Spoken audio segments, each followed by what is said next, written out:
what big data is. So they're collecting my information. Why would my email address be valuable to a company, or my home address, or knowing my age? So what big data is, and why is it valuable? Data is essentially the lifeblood of the internet, of your computer, of all technology. Do you know that in a USB-C cable, that's the new cable that all Apple phones must use and all Android phones have been using forever, the cable has more intelligence in it than the lunar module did to land on the moon.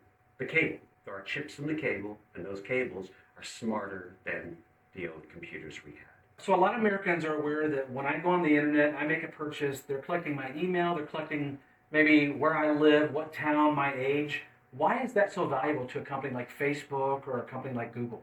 So I have been asked this question often. Data, why is it so important? Well, I'll tell you why. Data is the ultimate tool by which all currency, including money, cryptocurrency, NFTs, anything that you can think of today that is important to us, is backed up by data. So when we talk about people collecting our data, what we're really talking about is people being able to understand us by creating a profile of our needs, our wants, our passion, our desires.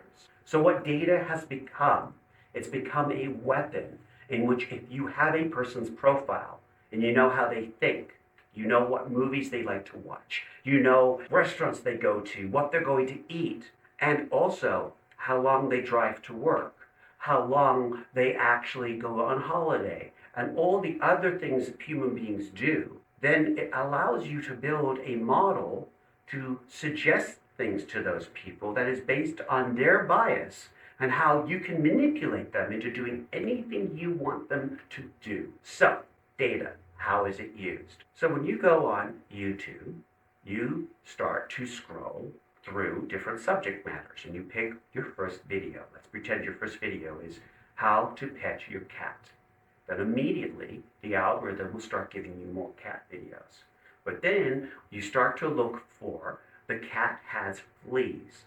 Now you start going down a tunnel where basically you're not seeing cat videos, you're seeing cat videos about petting with fleas. And now your tunnel is getting more and more exclusive. Then what YouTube will do, in order to make sure that you don't leave, they will start to spice it up. Say, this is what happens when your cat is never treated for fleas. So now you see an incredibly gross image of the cat with fleas, and everyone's going, well, wow, that's so alarming. I think I'm going to take a look because, wow, that's just so sensational. Now you've taken a look, and now you've been kind of tweaked with that really alarming image of a cat suffering that sends a dopamine hit to your brain, believe it or not. And your brain responds to that.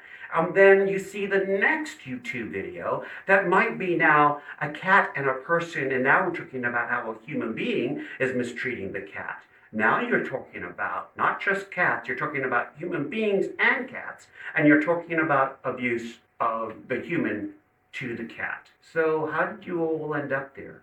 Through data.